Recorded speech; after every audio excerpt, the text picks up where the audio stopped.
If someone told you there's a food sitting in your kitchen right now that could outlast your house, your car, your mortgage, and possibly your entire bloodline, you'd probably assume they were trying to sell you something. But honey is that food, and no one is exaggerating. Archaeologists have opened jars of honey inside Egyptian tombs, sealed for over 3,000 years, and found the honey still preserved. 3,000 years. That jar of honey survived longer than most civilizations. It was sitting there when Rome hadn't been built yet. It was already old when the Roman Empire fell. And when someone cracked it open in a modern lab, it was still fine. Now, should you eat 3,000-year-old honey? Probably not. That's not a lunch recommendation. That's an archaeology flex. But the fact that it survived that long tells us something real about honey's chemistry, something that most people never think about when they're squeezing it onto toast. Pure honey doesn't spoil, and the reason isn't magic. It's a stack of chemical defenses so effective that most microbes don't stand a chance. But before we get into why honey is basically a biological fortress, we need to answer a simpler question first. What actually makes food go bad? Because most food goes bad, bread lasts about a week. Fruit barely survives a few days. That leftover pasta you forgot in the fridge, it's already staging a revolution.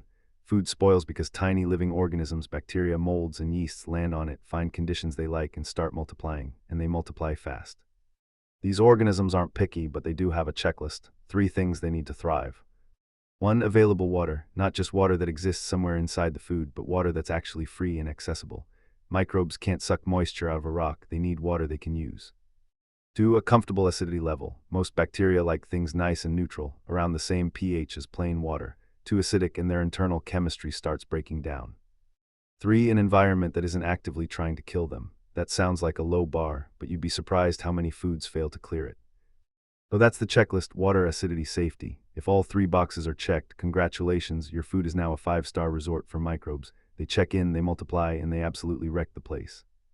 Here's where honey gets interesting. Honey doesn't just fail one item on that checklist, it fails all 3 simultaneously. Honey isn't just inhospitable to microbes, it's actively hostile. Like, you're not welcome here and we will make your life miserable hostile. Let's break it down. Defense number 1, honey has almost no available water. Scientists measure this with something called water activity, which isn't how much water is in the food total, but how much of that water is free for microbes to use. Think of it like money in a bank account versus money that's tied up in investments. Microbes need liquid cash, they can't access the rest. Honey's water activity sits around 0.56 to 0.62. For context, pure water is 1.0. Most bacteria need at least 0.9 to survive. Honey isn't even in the same zip code. Why? Because honey is absolutely packed with sugar. We're talking roughly 80% sugar by weight. Only about 17 to 18% of honey is moisture. It's one of the most concentrated natural sugar solutions on the planet. And this creates a brutal problem for any microbe dumb enough to land on it. Imagine you're a bacterium, you've been floating around minding your business and you land in a glass of regular water. Life is good, you've got room, you've got resources, you've got room service. Now imagine you land in honey instead. The sugar concentration around you is so intense that it starts pulling water out of your cells through a process called osmosis. Osmosis is simple: water moves from where there's more of it to where there's less of it. In honey, there's barely any free water outside the cell, so the water inside the cell gets yanked outward. The cell dehydrates, it shrinks, it stops functioning. Honey essentially gives bacteria the opposite of a warm welcome. It gives them a desert. And it gets worse. Honey is what scientists call a supersaturated sugar solution, meaning it actually contains more dissolved sugar than water should be able to hold at room temperature. That's so concentrated that some of the sugar eventually says "I'm out" and forms crystals. That's why honey crystallizes over time. It's not spoiling, it's just physics catching up with chemistry. But for microbes, that extreme concentration means there's almost no usable water left in the environment. They're not just uncomfortable, they're stranded. So that's defense number 1. Honey is a desert disguised as a liquid. Defense number 2. Honey is way too acidic.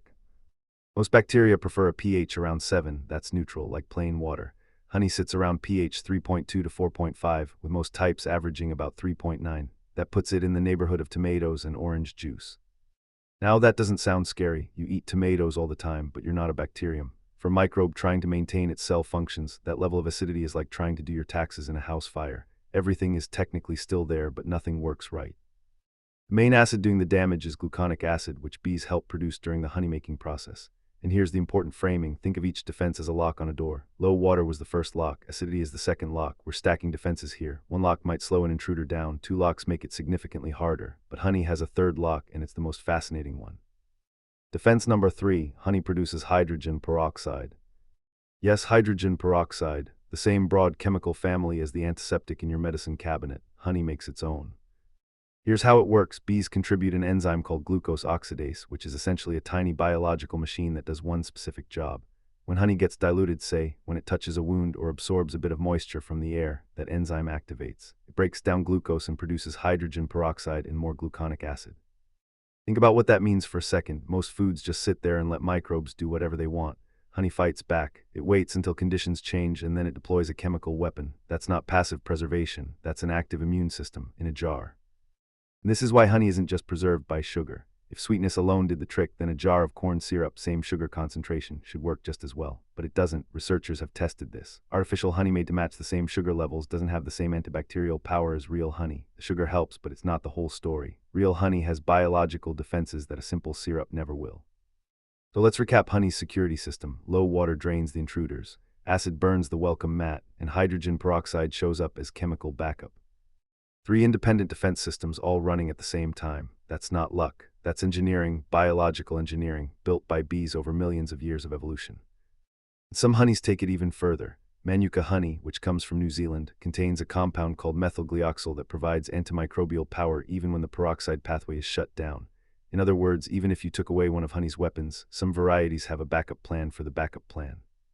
So the picture is clear. Honey isn't protected by one thing, it's protected by a system, and the system is stacked. Now, does this mean honey literally never expires? Here's the honest answer. Pure, properly stored honey can remain safe essentially indefinitely. But safe and unchanged aren't the same thing. Over time, honey's flavor can shift, its color can darken, and its aroma can fade. That's not spoilage, that's just aging. It's like how a 20-year-old leather jacket is still perfectly functional, but it doesn't smell like the store anymore. And that brings us to one of the biggest misconceptions about honey. Crystallized honey is not spoiled honey. People see crystals forming and assume something went wrong. Nothing went wrong. Honey is a supersaturated sugar solution. Over time, some of that sugar, especially glucose, comes out of solution and forms crystals. It's completely normal. The USDA literally has instructions for gently heating crystallized honey before grading it, which tells you this is expected behavior, not a defect. You can fix crystallized honey in 2 minutes by warming the jar in some hot water. It goes right back to liquid, no drama. So what can actually ruin honey? One word: moisture. Honey is hygroscopic, it absorbs water from the air. If you leave the lid off or dip a wet spoon in or store it somewhere humid, the water activity starts creeping up.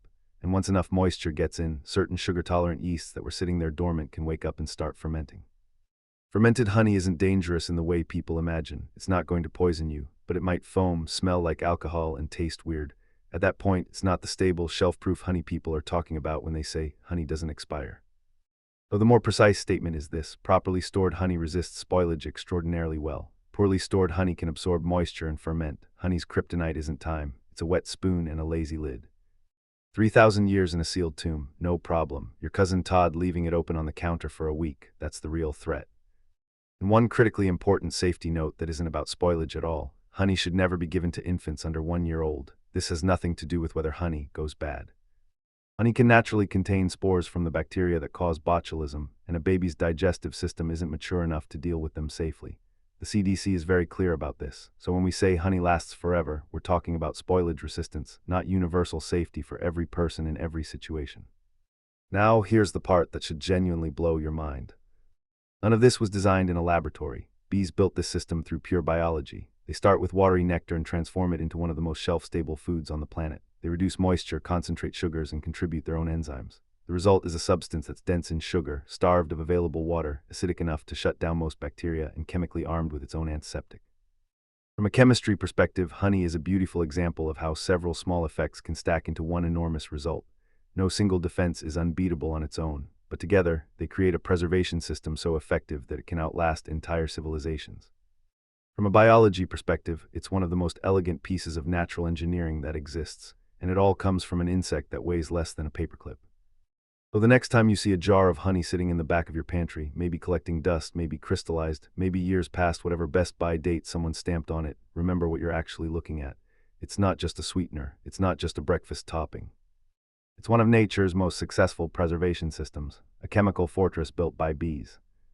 Not magic, just chemistry, biology, and a very hardworking insect that figured all of this out long before we did.